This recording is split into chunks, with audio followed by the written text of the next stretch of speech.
nacimiento se ha dado a la fe de Dios en su eterna palabra de amor. Con el propósito de compartir con usted todo el consejo de Dios, le presentamos A través de la Biblia, un análisis de la Biblia, libro por libro, que nos ayudará al crecimiento de la vida espiritual. Estos estudios fueron diseñados por el Dr. J. Vernon McGee, destacado maestro y expositor de la Biblia. Le invito a que nos acompañe en este fascinante recorrido de A través de la Biblia. Cuán firme cimiento la palabra de Dios. ¿Qué tal, amiga y amigo de A través de la Biblia? Les habla Lemuel y estamos prontos para iniciar nuestro recorrido bíblico de hoy. El pasaje que vamos a analizar juntos es el siguiente. Primera de Corintios, capítulo 8. Abra su Biblia allí. Primera de Corintios, capítulo 8, comenzando en el verso número 12 y avanzaremos hasta el capítulo 9, verso 24.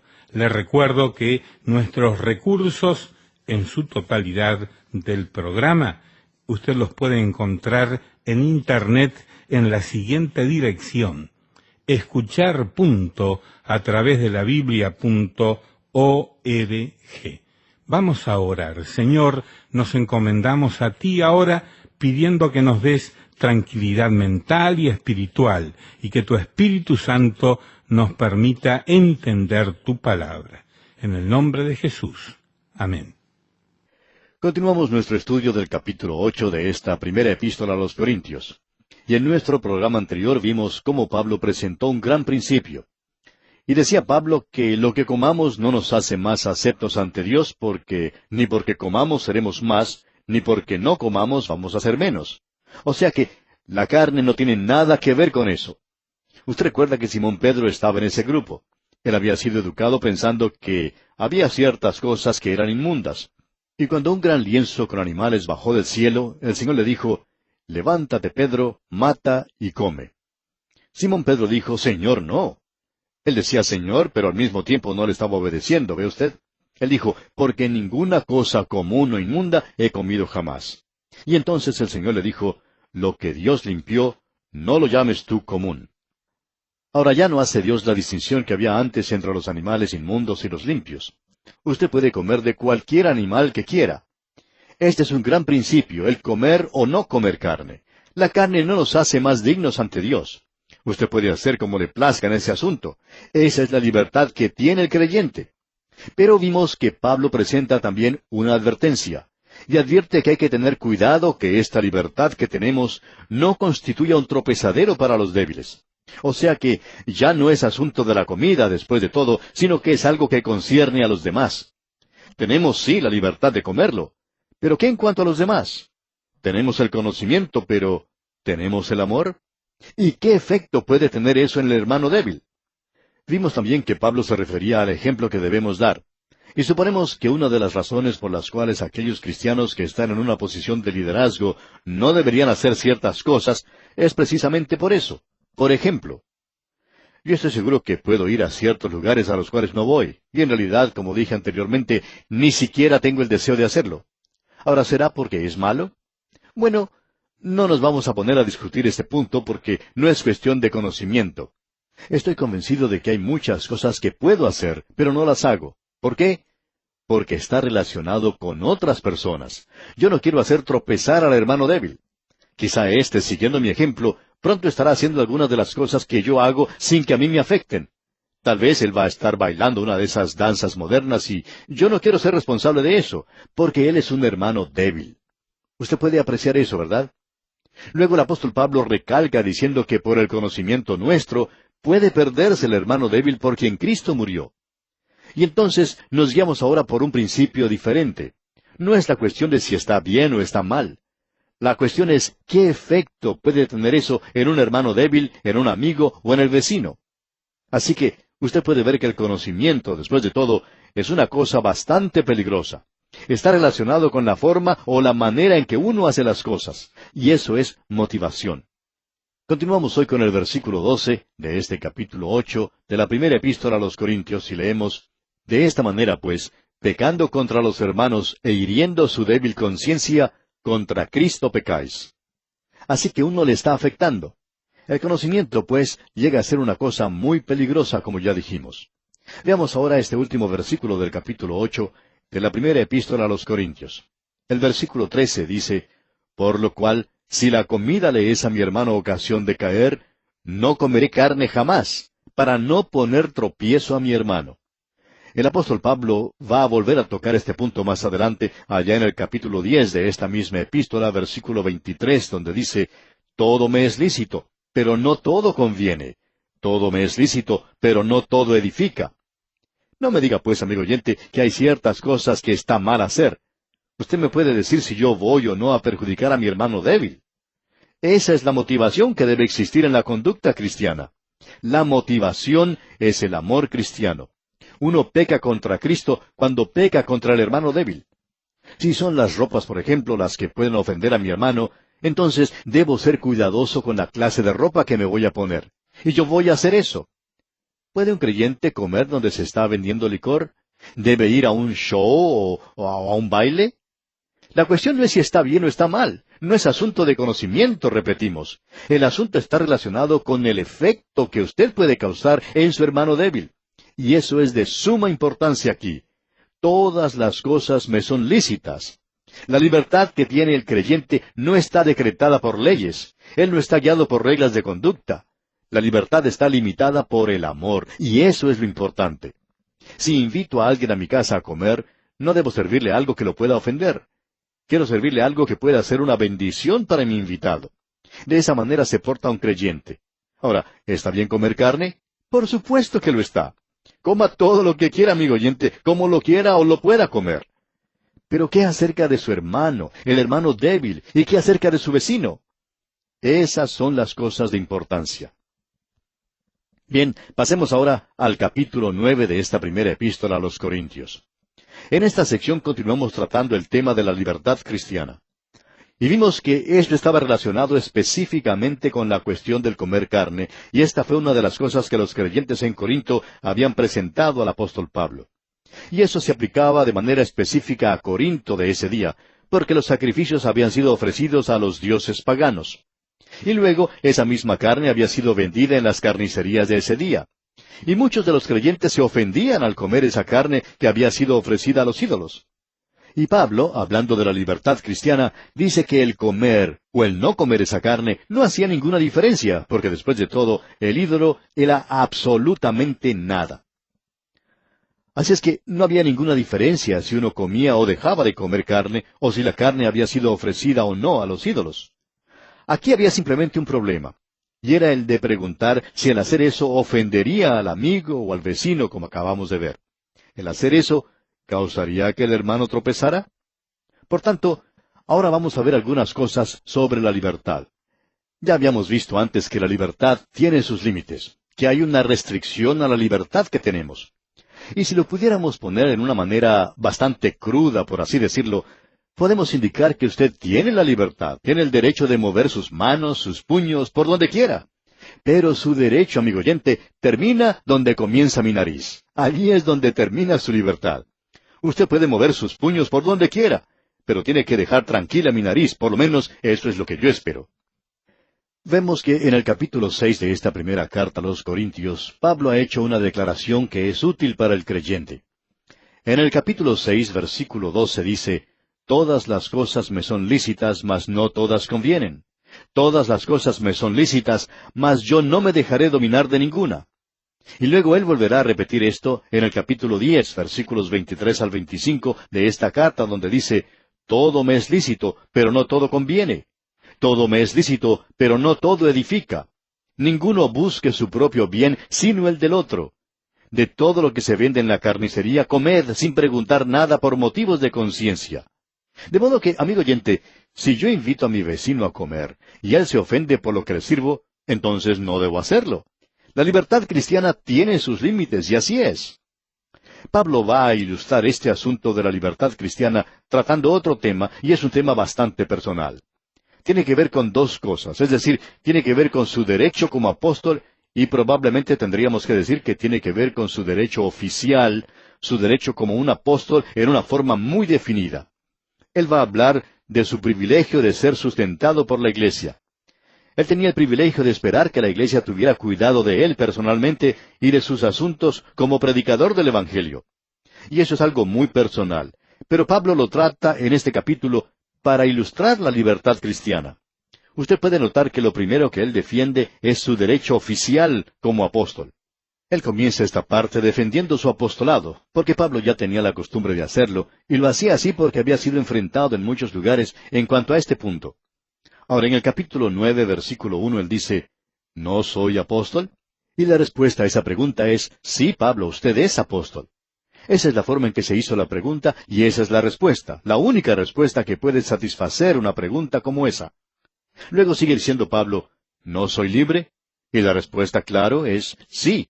Luego dice, ¿no he visto a Jesús el Señor nuestro? Esa era la prueba de un apóstol. Esa era la prueba que él tenía que pasar. Y Pablo había pasado ese examen. Luego dice, ¿no sois vosotros mi obra en el Señor? Esa era la evidencia de su apostolado, y él la defiende. Dice en el versículo 2, si para otros no soy apóstol, pero él lo era. Ese sí allí es condicional. Y continúa diciendo, si para otros no soy apóstol, para vosotros ciertamente lo soy, porque el sello de mi apostolado sois vosotros en el Señor. Por tanto, en lo que a la iglesia de Corinto concernía, él no tenía que defender su apostolado. Era evidente para los cristianos de ese lugar que él era apóstol. Ahora él dice en el versículo 3 de este capítulo 9 de la primera carta a los Corintios, contra los que me acusan, esta es mi defensa. Eso es exactamente lo que se dice en griego, defensa. Esta es pues mi defensa contra aquellos que me están acusando. Como si Pablo estuviera ante un tribunal y fuera acusado. Ahora él hace su defensa y entra en este asunto, en el versículo 4, y dice, ¿acaso no tenemos derecho de comer y beber? Pablo dice, como apóstol del Señor Jesucristo, yo tengo el derecho de comer y de beber. Y como apóstol, yo tengo esa libertad.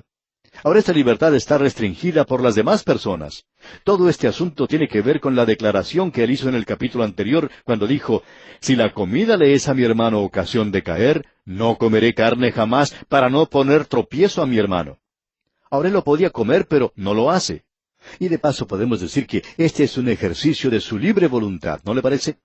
El poder hacerlo, pero dejarlo de hacer por causa de los demás. Esto en un sentido es una libertad mucho más amplia, mucho más alta que cualquier otra libertad. Porque si usted, amigo oyente, no puede hacer algo y no lo hace, bueno, ahí no hay ningún ejercicio de libre voluntad. Pero si usted tiene la capacidad y puede hacer algo, pero no lo hace, entonces esto es una revelación de su libre voluntad.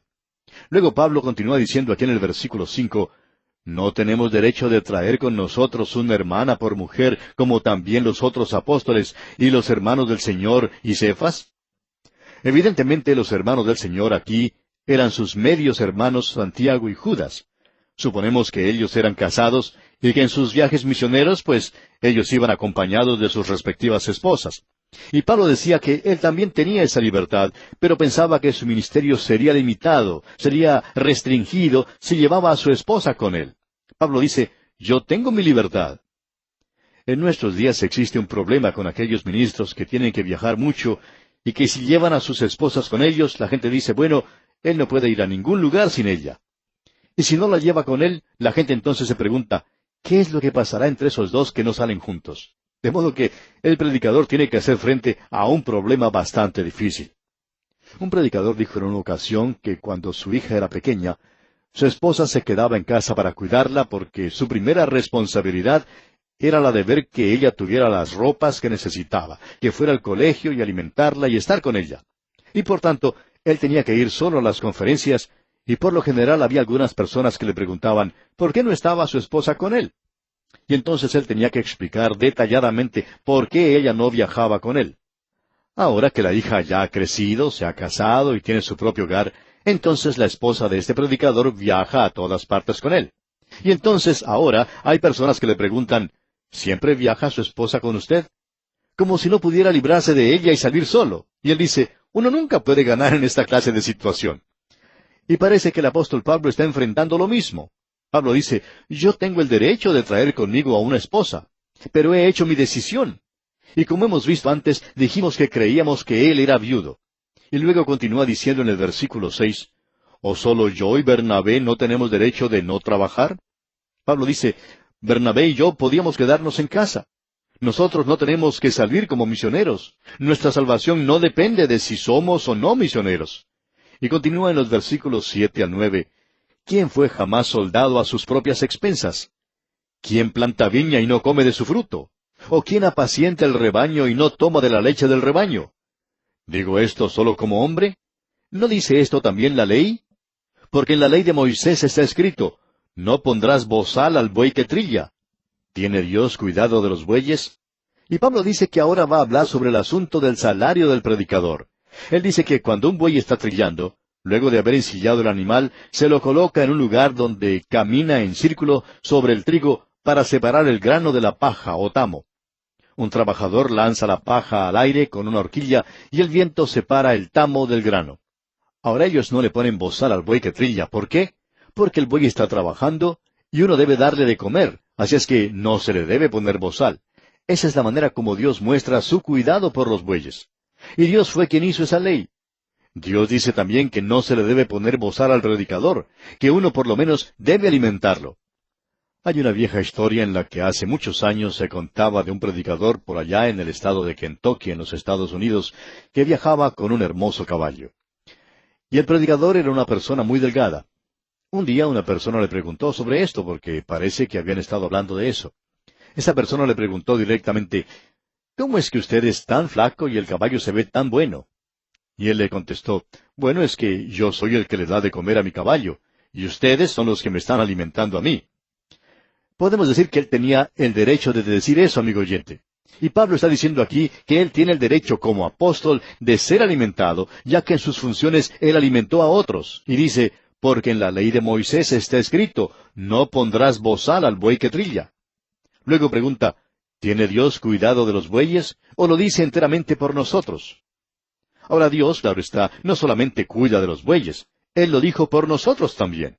Y Pablo sigue diciendo en los versículos 10 y 11 de este capítulo 9 de la primera epístola a los Corintios, pues por nosotros se escribió, porque con esperanza debe arar el que ara, y el que trilla con esperanza de recibir del fruto. Si nosotros sembramos entre vosotros lo espiritual, ¿es gran cosa si segaremos de vosotros lo material? Pablo dice eso también a los Gálatas, que el que es enseñado en la palabra, haga partícipe de toda cosa buena al que lo instruye. Ya hemos dicho esto antes, y no es algo original nuestro, pero alguien dijo en una ocasión que uno debe apoyar el lugar donde recibe su bendición. Uno no lo haría de otra manera. Supongamos que usted va a comer a un restaurante. Cuando usted termina su comida, no sale de ese lugar y va a otro restaurante en la próxima calle para pagar su cuenta, ¿verdad? Ahora hay muchas personas que hacen eso espiritualmente. Y este ha sido un buen lugar para hacer una aplicación personal, especialmente en los meses en que se solicita carta de los oyentes. Hay un gran número de personas que reciben una bendición espiritual por medio de este programa. Y podemos hacer esa aplicación que mencionamos del restaurante, que uno come en un lugar y va a pagar su cuenta en otro lugar. Ahora, una persona que recibe una bendición en este programa, envía una ofrenda a este programa porque aquí es donde recibió la bendición. Pero si usted no recibe ninguna bendición, entonces no tiene por qué apoyarlo. Y Pablo está hablando francamente sobre las cosas que menciona en este capítulo. Y yo no veo ninguna razón por la cual no podamos hacer esa aplicación que mencionamos. Ahora él continúa diciendo en el versículo 12, si otros participan de este derecho sobre vosotros, ¿cuánto más nosotros? Pero no hemos usado de este derecho, sino que lo soportamos todo, por no poner ningún obstáculo al Evangelio de Cristo. Pablo no quiere hacer nada que sea un obstáculo al Evangelio de Cristo, por tanto, él no recibe nada. Y permítanos aquí, amigo oyente, una aplicación personal. Yo, por ejemplo, no recibo ningún salario especial para hacer este programa. Y francamente puedo decir que Dios nos ha tratado de una manera maravillosa. Él ha sido sumamente bueno con nosotros. Ahora estamos conscientes que existen hoy personas que están tratando de hacerse ricos por medio de la clase de programas. Eso se puede apreciar en muchas partes, pero nosotros no deseamos estar en esa misma posición. Por eso obramos de la forma en que lo hacemos, y no queremos presentar ningún obstáculo a la enseñanza de la palabra de Dios. El Señor, repetimos, ha sido muy bueno con nosotros, muy bueno verdaderamente. Continuamos ahora porque esta ha sido una aplicación personal. Luego el apóstol Pablo dice en los versículos 13 y 14, ¿no sabéis que los que trabajan en las cosas sagradas comen del templo, y que los que sirven al altar del altar participan? Así también ordenó el Señor a los que anuncian el Evangelio que vivan del Evangelio. Ese es el método que Dios utiliza, amigo oyente. Y no hay nada malo en que un ministro que esté siendo una bendición para la gente sea apoyado por ellos. Hemos descubierto que en su mayoría, cuando la gente recibe una bendición, apoya el lugar donde está recibiendo la bendición. Y luego Pablo continúa diciendo en el versículo 15, «Pero yo de nada de esto me he aprovechado, ni tampoco he escrito esto para que se haga así conmigo, porque prefiero morir antes que nadie desvanezca esta mi gloria». Pablo está diciendo, yo quiero decir que ustedes no me están alimentando, quizás estén apoyando el Evangelio, pero a mí no. Yo no estoy recibiendo nada de ustedes. Pablo tampoco recibía ningún salario, él estaba dedicado a hacer tiendas, de eso vivía él. Luego él dice en el versículo 16, «Pues si anuncio el Evangelio, no tengo por qué gloriarme, porque me es impuesta necesidad, y ay de mí si no anunciar el Evangelio». Si cancelamos este ministerio radial, amigo oyente, no vamos a perder nuestra salvación, pero ay de nosotros si lo hiciéramos. Permítanos hablarle con franqueza, amigo oyente. Para nosotros es una necesidad, y no quisiéramos arriesgarnos a no hacerlo. Es como un patrón que nos amenaza con un látigo, por así decirlo, y cada día nos dice que tenemos que estar listos a la misma hora en su radioemisora, porque si no lo hacemos, no vamos a durar mucho después de eso. Tenemos pues que hacerlo. Bien, esa es nuestra libertad. ¿Y sabe una cosa? Lo estamos haciendo porque nos gusta. Continúa pues el apóstol Pablo y dice en el versículo 17 de este capítulo 9 de la primera epístola a los Corintios, «Por lo cual, si lo hago de buena voluntad, recompensa tendré, pero si de mala voluntad, la comisión me ha sido encomendada». Y eso nos permite decir que no estamos haciendo esto con una intención ulterior, pero sí estamos esperando una recompensa algún día de Él. Y no creemos, amigo oyente, que nos vaya a desilusionar. Ahora el apóstol Pablo dice aquí en los versículos 18 y 19, «¿Cuál pues es mi galardón? Que predicando el Evangelio, presente gratuitamente el Evangelio de Cristo, para no abusar de mi derecho en el Evangelio. Por lo cual, siendo libre de todos, me he hecho siervo de todos, para ganar a mayor número». Y luego nos dice ese tan conocido pasaje que lo encontramos en los versículos 20 al 24. «Me he hecho a los judíos como judío, para ganar a los judíos, a los que están sujetos a la ley, aunque yo no esté sujeto a la ley, como sujeto a la ley, para ganar a los que están sujetos a la ley, a los que están sin ley, como si yo estuviera sin ley, no estando yo sin ley de Dios, sino bajo la ley de Cristo, para ganar a los que están sin ley. Me he hecho débil a los débiles, para ganar a los débiles. A todos me he hecho de todo, para que de todos modos salve a alguno. Y esto hago por causa del Evangelio, para hacerme copartícipe de él. ¿No sabéis que los que corren en el estadio, todos a la verdad corren, pero uno solo se lleva el premio? Corred de tal manera que lo obtengáis». Y vamos a detenernos aquí, amigo oyente, porque nuestro tiempo se ha agotado. Que Dios le bendiga muy ricamente, es nuestra ferviente oración. Lamentablemente el tiempo se nos ha terminado. ¿Qué le ha parecido el programa? Nos gustaría saber cómo le ayudó. En pocos segundos más le daré la dirección para que nos escriba. Usted puede escuchar, a través de la Biblia, de lunes a viernes, en esta emisora y en este mismo horario. Será un grato placer poder enviarle las notas y bosquejos de este programa. Estos libritos, sin costo para usted, le ayudarán a seguir paso por paso los estudios en cada libro de la Biblia. Su apoyo a este programa es muy importante para que podamos continuar día tras día con estos estudios bíblicos por radio. Pedimos su apoyo en oración y con sus ofrendas y donaciones para que podamos continuar en esta emisora. Si necesita más información o sencillamente para que nos cuente acerca de los beneficios que recibe de este programa, escriba a la siguiente dirección: A través de la Biblia, apartado 2805, Miami, Florida, 33265, 2805, Estados Unidos. Repito, programa A través de la Biblia, apartado 2805, Miami, Florida, 33265, 2805, Estados Unidos. Por correo electrónico, escriba a atv@transmundial.org. Telefónicamente puede llamarnos ahora mismo gratuitamente al siguiente número: 1-800-880-5339. 1-800-880-5339. Amigo y amiga, nos tenemos que despedir ya mismo. Pido a Dios que le bendiga. Este programa es producido bajo los auspicios de Radio Transmundial. Todo lo pagó Cristo, quien por mí libremente derramó su sangre carmesí.